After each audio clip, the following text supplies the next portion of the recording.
Hello दोस्तों, this is Jivesh. I welcome to my channel bio professional. आज हम इस वीडियो में डिस्कस करने वाले हैं मेम्ब्रेन लिपिड्स के बारे में। जो वीडियो मैंने पहले अपलोड किया था, आपको इस वीडियो को देखना है और फिर इस वीडियो को देखना है। तो आज इस वीडियो में हम डिटेल्स स्टडी करेंगे मेम्ब्रेन लिपिड्स के बारे में। लेकिन इस वीडियो को स्टार्ट करने से पहले मैं आपको एक बात कहना चाहता हूं। लाइफ साइंसेस में बहुत से ब्रांचेस है। इसमें से कुछ ब्रांचेस ऐसे भी है जो कॉमन है। जैसे आप मान लीजिए आप माइक्रोबायोलॉजी के स्टूडेंट हो, आप बायोटेक्नोलॉजी के स्टूडेंट हो, लेकिन आपको जो है सेल बायोलॉजी तो पढ़ना ही पड़ेगा। तो इस वीडियो का जो सीरीज है सेल बायोलॉजी, आपको मालूम ही होना पड़ेगा। आप चाहे कोई भी क्लास से बिलोंग करते हैं, ग्रेजुएशन, मास्टर डिग्री, और आप चाहे कोई नेशनल लेवल की तैयारी कर रहे हैं, आपको ये वीडियो पूरा देखना है, क्योंकि जो कॉन्सेप्ट है वो चेंज नहीं होने वाला है। Concept is going to remain be the same. तो आपको क्या करना है, आपको इस वीडियो को पूरा देखना है और आपको समझना है। लोग क्या करते हैं, लॉन्ग लॉन्ग वर्ड्स देखे पहले ही डर जाते हैं। जैसे कि मान लीजिए मेम्ब्रेन लिपिड्स में फॉस्फोलिपिड्स है, ग्लिसरोफॉस्फोलिपिड है, इतना लंबा नाम, ये देखते ही लोग क्या कर जाते हैं, डर जाते हैं। आज हम इस लॉन्ग वर्ड को हिस्सों में तोड़कर समझते। जो मेम्ब्रेन लिपिड है वो फॉस्फोलिपिड है, ग्लाइकोलिपिड है। तो आप सोच रहे हैं ये लिपिड है फिर फॉस्फोलिपिड, कुछ नहीं है। लिपिड के साथ फॉस्फेट जुड़ा हुआ है, लिपिड के साथ कार्बोहाइड्रेट अटैच है। अगर लिपिड के साथ फॉस्फेट जुड़ा हुआ रहता है तो इसे हम कहते हैं फॉस्फोलिपिड। अगर लिपिड के साथ कार्बोहाइड्रेट्स अटैच रहते हैं तो इसे हम कहते हैं ग्लाइकोलिपिड्स। इसी तरह जो फॉस्फोलिपिड की भी वेरिएंट्स है, फॉस्फोलिपिड्स की भी दो फॉर्म है जो मेम्ब्रेन लिपिड्स में पाया जाता है, ग्लिसरोफॉस्फोलिपिड एंड स्फिंगोफॉस्फोलिपिड। ग्लिसरोफॉस्फोलिपिड मतलब ये ग्लिसरॉल का डेरिवेटिव है, स्फिंगोफॉस्फोलिपिड मतलब स्फिंगोसिन का डेरिवेटिव है। इसी तरह ग्लाइकोलिपिड का भी दो फॉर्म है, ग्लिसरो ग्लाइकोलिपिड एंड स्फिंगो ग्लाइकोलिपिड। उसके बाद मेम्ब्रेन लिपिड्स में स्टेरॉल भी प्रेजेंट रहता है। तो हम इस वीडियो में इसका स्ट्रक्चर के बारे में देखेंगे, ठीक है। और इसका फंक्शन जो है, मैंने पहले भी वीडियो में मैंने कहा था, जो इसका फंक्शन सबसे इंपॉर्टेंट जो फंक्शन है मॉलिक्यूलर ट्रैफिकिंग में है। उसके बाद इसका फंक्शन तो और भी है, एपोप्टोसिस में इसका फंक्शन है, फिर सेल सेल सिग्नलिंग में इसका फंक्शन है, मेम्ब्रेन फ्यूजन में इसका फंक्शन है। तो हम इसका फंक्शन इस वीडियो में डिस्कस नहीं करेंगे। किसी दूसरे वीडियो में हम इसका पूरा फंक्शन, इसका मैकेनिज्म, ये फंक्शन कैसे करता है, उसके बारे में हम डिस्कस करने जा रहे हैं। तो चलिए अब हम मेम्ब्रेन लिपिड्स के बारे में अच्छे से देखते हैं। इसके लिए मुझे पेन एंड पेपर चाहिए। मुझे आपको यही कहना है कि आप अपना 100% देके इस वीडियो को अंत तक देखें, समझते हुए देखें, तब आपको पता चलेगा ये कोई डिफिकल्ट चीज नहीं है। आप अगर समझते हुए जाएंगे, एक एक वर्ड्स के ऊपर फोकस करेंगे जिस तरह मैंने एक्सप्लेन किया है, तो आपको बहुत अच्छा लगेगा और आपको कॉन्फिडेंस भी आएगा। तो चलिए स्टार्ट करते हैं। मेम्ब्रेन लिपिड्स की अगर हम बात करें तो सबसे पहला पॉइंट जो हम लोग का दिमाग में आता है ये है, ये मेम्ब्रेन लिपिड एक एम्फीपैथिक मॉलिक्यूल है, एक एम्फीपैथिक मॉलिक्यूल है। तो एम्फीपैथी का मतलब होता है जिसमें पोलर और नॉन पोलर दोनों ग्रुप शामिल हो, ठीक है। मेम्ब्रेन लिपिड्स 3 डिफरेंट टाइप्स का होता है, एक है फॉस्फोलिपिड, एक है ग्लाइकोलिपिड, एक है स्टिरॉल। तो मैंने कहा कि जो मेम्ब्रेन लिपिड है ये एम्फीपैथिक होता है। That means all these 3 different types of membrane lipids that are present in the plasma membrane are amphipathic in nature. इसमें पोलर और नॉन पोलर दोनों ग्रुप शामिल है, ठीक है। इसमें अगर ये जो 3 डिफरेंट टाइप्स का मेम्ब्रेन लिपिड्स है, इसमें अगर हम देखें तो सबसे कॉमन जो है ये यही है, फॉस्फोलिपिड। मोस्टली यही पाया जाता है प्लाज्मा मेम्ब्रेन में, सबसे कॉमन है। फिर इसकी 2 डिफरेंट फॉर्म्स है, एक है ग्लिसरोफॉस्फोलिपिड, एक है स्फिंगोफॉस्फोलिपिड। ग्लिसरोफॉस्फोलिपिड, इसमें अगर इस दोनों में हम लोग देखें तो ये कॉमन है, मेजरली यही मिलता है हम लोग को प्लाज्मा मेम्ब्रेन में। और स्फिंगोलिपिड जो है वो माइनर है इसमें, ठीक है। उसके बाद हम देखते हैं जो ग्लिसरोफॉस्फोलिपिड है उसको हम फॉस्फोग्लिसराइड्स भी कहते हैं। ग्लिसरोफॉस्फोलिपिड में हम देखते हैं इसका मतलब इसमें क्या क्या प्रेजेंट रहता है। इसमें ग्लिसरॉल प्रेजेंट रहता है।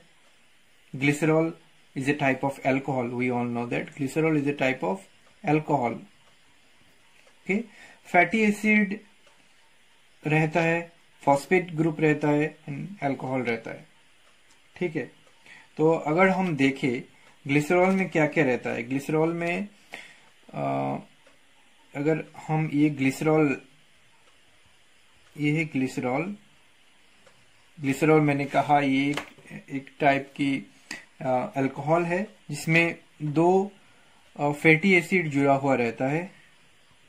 ठीक है, इसमें एक फॉस्फेट ग्रुप भी अटैच रहता है और साथ में एक अल्कोहल ग्रुप भी अटैच रहता है। ये दो फैटी एसिड ग्लिसरॉल के साथ बाउंडेड रहता है कोवेलेंटली और ये एस्टर बॉन्ड से जुड़ा हुआ रहता है। एस्टर बॉन्ड से जुड़ा हुआ रहता है। अब हम देखते हैं कि ये जो फैटी एसिड, दो फैटी एसिड है और एक ग्लिसरॉल है और ये है फॉस्फेट ग्रुप। हम ये तीनों को अगर ये हम देखें, ये तीनों को हम कहते हैं फॉस्फेटिडिक एसिड। क्या कहते हैं हम इसे? Phosphatidic acid. फॉस्फेटिडिक एसिड, इसे हम PA से डिनोट करते हैं। तो हमने देखा एक ग्लिसरॉल है, दो फैटी एसिड है, इसमें एस्टर बॉन्ड से जुड़ा हुआ है और साथ में फॉस्फेट है। ये तीनों जो मिलके फॉस्फेटिडिक एसिड कहते हैं हम। ठीक, फॉस्फेटिडिक एसिड के साथ अगर हम अल्कोहल को जोड़ देते हैं तो इसे हम डेरिवेटिव्स ऑफ फॉस्फेटिडिक एसिड कहते हैं। जैसे कि मान लीजिए हम लोगों ने क्या किया, अल्कोहल के जगह पे हम लोगों ने कोलिन, अल्कोहल के जगह पे हम लोगों ने कोलिन डाल दिया, तो choline is a type of alcohol. तो अगर हम कोलिन को इसके फॉस्फेटिडिक एसिड के साथ जोड़ देते हैं तो हम इसे कहते हैं फॉस्फेटिडिल कोलिन। सेरिन की अगर बात करें तो ये भी एक अल्कोहल है। तो मतलब इसमें कार्बोक्सिल ग्रुप भी प्रेजेंट है, इसमें एमिनो ग्रुप भी प्रेजेंट है और इसमें अल्कोहलिक ग्रुप भी प्रेजेंट है। तो इसे यहाँ पे हम लोग अल्कोहल की तरह देख रहे हैं। और ये जो सेरिन अगर हम लोग जोड़ देते हैं फॉस्फेटिडिक एसिड के साथ तो इसे हम फॉस्फेटिडिल सेरिन कहते हैं। अगर हम चार्ज की बात करते हैं तो इसमें जो फॉस्फेटिडिक एसिड है इसमें देखिए आप, जो फैटी एसिड है उसमें तो कोई चार्ज नहीं रहता है, ग्लिसरॉल भी अनचार्ज है, लेकिन जो फॉस्फेट ग्रुप है इसमें एक नेगेटिव चार्ज है। तो फॉस्फेटिडिक एसिड में जो एक नेगेटिव चार्ज है।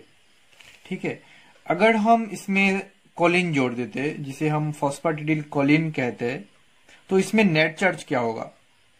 इसमें नेट चार्ज क्या प्रेजेंट रहेगा? नेट चार्ज प्रेजेंट क्या रहेगा ये बात डिपेंड करता है अल्कोहलिक ग्रुप के ऊपर। हम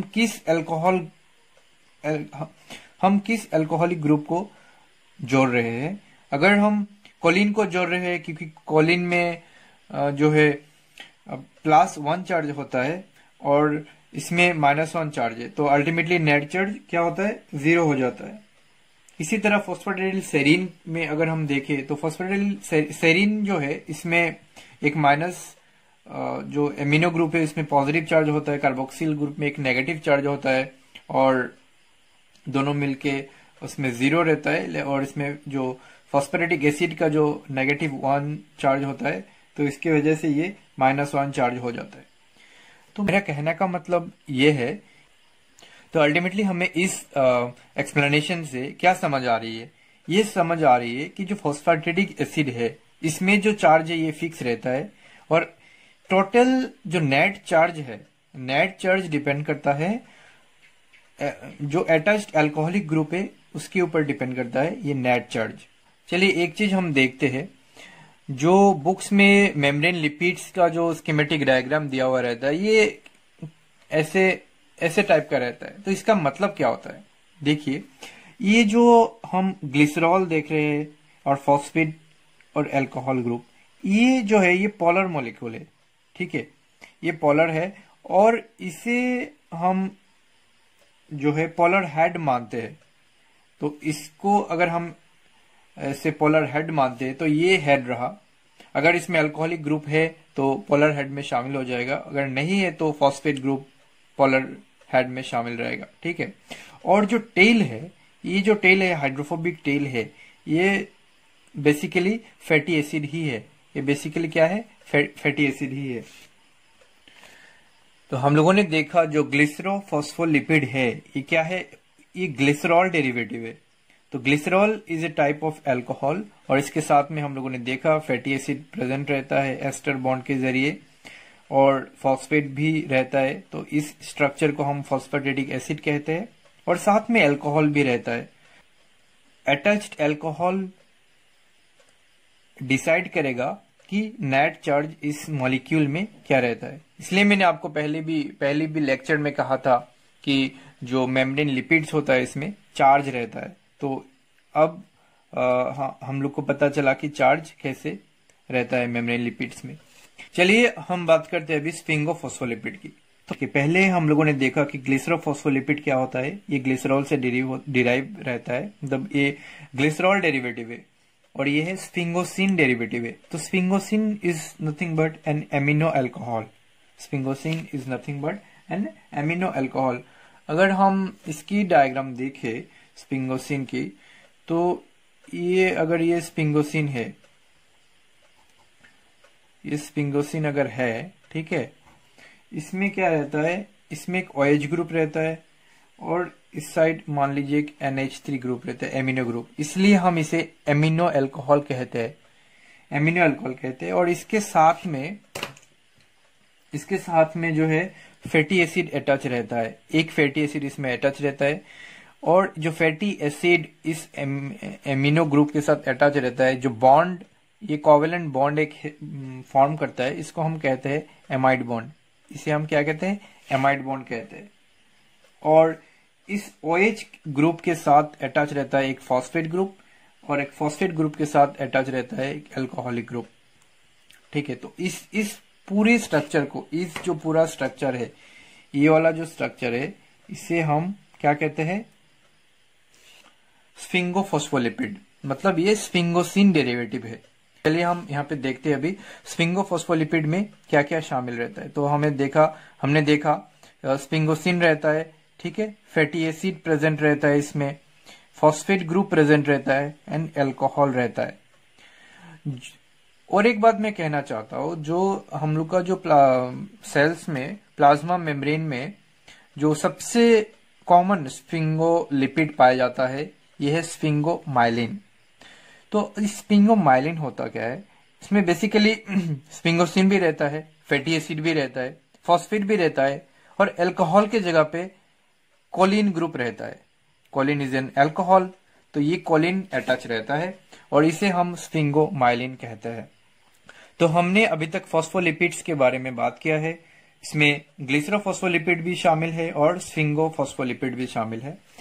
जो ग्लिसरोफॉस्फोलिपिड है मेजरली, मतलब इसमें ज्यादातर ग्लिसरोफॉस्फोलिपिड प्लाज्मा मेम्ब्रेन में मिलता है, और जो स्फिंगोफॉस्फोलिपिड है वो उसका अमाउंट कम रहता है। तो मेम्ब्रेन लिपिड में से हम लोग का फॉस्फोलिपिड कंप्लीट हो गया। अब बात करते हैं ग्लाइकोलिपिड की। ये ग्लाइकोलिपिड क्या होता है? ग्लाइकोलिपिड भी दो टाइप्स की होते हैं, ग्लिसरोग्लाइकोलिपिड्स एंड स्फिंगोग्लाइकोलिपिड। ठीक है, ये मतलब ये ग्लिसरॉल डेरिवेटिव है, ये स्फिंगोसिन डेरिवेटिव है। यहाँ पे और एक बात मेंशन करना था मुझे, जो स्फिंगोसिन है, यहाँ पे जो स्फिंगोसिन है और इसके साथ में जो फैटी एसिड रहता है ना, ये दोनों स्ट्रक्चर मतलब स्फिंगोसिन और फैटी एसिड को मिला के हम एक वर्ड देते हैं जिसको हम कहते हैं सिरामाइड।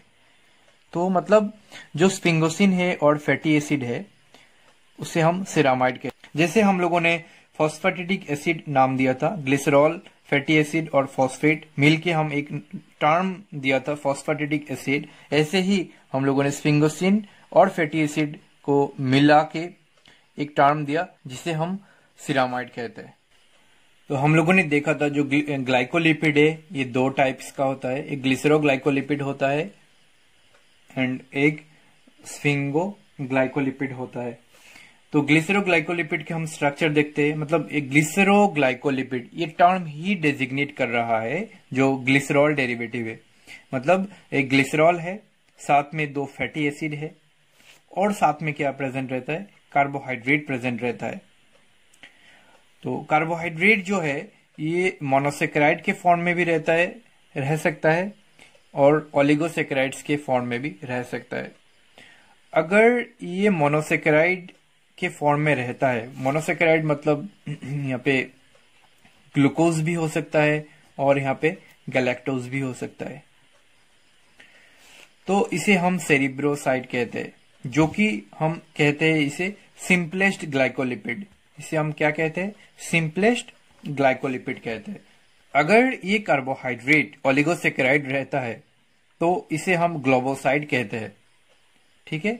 और ये ओलिगोसेकेराइड अगर रहता है तो कभी कभी ऐसे भी देखा गया कि ये ओलिगोसेकेराइड तो रहता ही है और साथ में एक सियालिक एसिड भी प्रेजेंट रहता है। सियालिक एसिड, इसका नाम है एन एसिटाइल न्यूरामिनिक एसिड, ठीक है। अगर आप गूगल पे सर्च करेंगे तो इसके बारे में आपको पता चलेगा। इसका केमिकल जो नेम है इसको हम कहते हैं एन एसिटाइल न्यूरामिनिक एसिड। तो कभी कभी देखा गया कि जो ओलिगोसेकेराइड मतलब जो कार्बोहाइड्रेट है ओलिगोसेकेराइड के फॉर्म में रहते हैं, इसे हम ग्लोबोसाइड कहते हैं। और एक ग्लोबोसाइड के साथ कभी कभार सियालिक एसिड भी प्रेजेंट रहता है। अगर ग्लोबोसाइड के साथ सियालिक एसिड प्रेजेंट रहता है तो इसे हम गैंग्लियोसाइड कहते हैं। अगर सियालिक एसिड नहीं प्रेजेंट रहता है तो हम इसे ग्लोबोसाइड एज इट इज कहते हैं। और ये जो गैंग्लियोसाइड है ये कॉम्प्लेक्स ग्लाइकोलिपिड है, ये कॉम्प्लेक्स ग्लाइकोलिपिड है। जैसे हम लोगों ने कहा था, अगर ये मोनोसेकेराइड है यानी ग्लूकोज और गैलेक्टोज है तो इसे हम सेरिब्रोसाइड कहते हैं, ये सिंपलेस्ट फॉर्म है और ये कॉम्प्लेक्स फॉर्म है। अब बात करते हैं हम स्टेरॉल्स के बारे में। जो स्टेरॉल्स है ना, ये जो इसका बेसिक स्ट्रक्चर है इसमें स्टेरॉइड न्यूक्लियस प्रेजेंट रहता है। स्टेरॉइड न्यूक्लियस मतलब क्या है, इसमें बेसिकली इसमें आप देख ही रहे हैं, इसमें 4 डिफरेंट रिंग प्रेजेंट रहता है। ये 6 कार्बन रिंग है, ये 6 कार्बन रिंग है, ये भी 6 कार्बन रिंग है, ये भी 6 कार्बन रिंग है और ये 5 कार्बन रिंग है। तो हमने देखा कि यहाँ पे 6 कार्बन रिंग 3 है और एक 5 कार्बन रिंग 1 है। तो टोटल इसमें 4 रिंग प्रेजेंट है और इसमें 3 6 कार्बन रिंग है और एक 5 कार्बन रिंग है। तो इसे हम स्टेरॉइड न्यूक्लियस कहते हैं। मतलब जो स्टेरॉल्स का जो स्ट्रक्चर है, बेसिक स्ट्रक्चर यही है। अगर देखिए इसमें अगर आप OH डाल देते हैं तो ये कोलेस्ट्रॉल बन जाता है, जो कि most common sterols animal cells में पाया जाता है, ठीक है। तो ये बेसिक स्ट्रक्चर है, आप ध्यान में रखना। और एक बात मैं कहना चाहता हूं कि जो स्टेरॉल्स है ये डिफरेंट ऑर्गेनिजम्स में डिफरेंट टाइप्स ऑफ स्टेरॉल्स पाया जाता है। जैसे कि एनिमल सेल में तो हम लोगों ने कहा कि कोलेस्ट्रॉल पाया जाता है, कोलेस्ट्रॉल एनिमल सेल में, एनिमल सेल्स में कोलेस्ट्रॉल पाया जाता है। आर्गोस्ट्रॉल पाया जाता है फंजाई में, और सिटोस्टेरॉल एंड स्टिग्मास्टेरॉल, ये जो दोनों है ये प्लांट्स में पाया जाता है। तो आप देख रहे हैं कि डिफरेंट टाइप्स ऑफ स्टेरॉल्स है, ये डिफरेंट टाइप्स ऑफ ऑर्गेनिजम्स में पाया जाता है। बस आपको ये बात ध्यान में रखना है कि ये 4 डिफरेंट रिंग से बना है और ये बेसिक स्ट्रक्चर है स्टेरॉइड न्यूक्लियस की। आपको ये वीडियो अंत तक देखने के लिए धन्यवाद। अगर आपको ये वीडियो अच्छा लगे तो लाइक एंड शेयर जरूर कीजिए। अगर आप चाहते हैं, मुझे कोई सजेशन देना चाहते हैं तो आप कमेंट सेक्शन में जरूर दें। आप इस वीडियो को अपने फ्रेंड के साथ शेयर कीजिए ताकि वो भी हमें देख पाए, इस कॉन्सेप्ट को सीख पाए अच्छे से। हम अगले वीडियो में बात करने वाले हैं लिपिड की जो कंपोजिशन है वो सेम नहीं है, वो हेट्रोजेनस है। हेट्रोजेनस क्या होता है हम इसके बारे में डिस्कस करेंगे। फिर हम देखेंगे जो लिपिड मॉलिक्यूल है प्लाज्मा मेम्ब्रेन में, इसका मूवमेंट भी होता है। जी हाँ, इसका मूवमेंट भी होता है। उसके बाद हम प्लाज्मा मेम्ब्रेन के फंक्शन को भी देखेंगे। फिर हमने एक नाम सुना है लिपिड राफ्ट्स, इसके बारे में भी हम जानेंगे।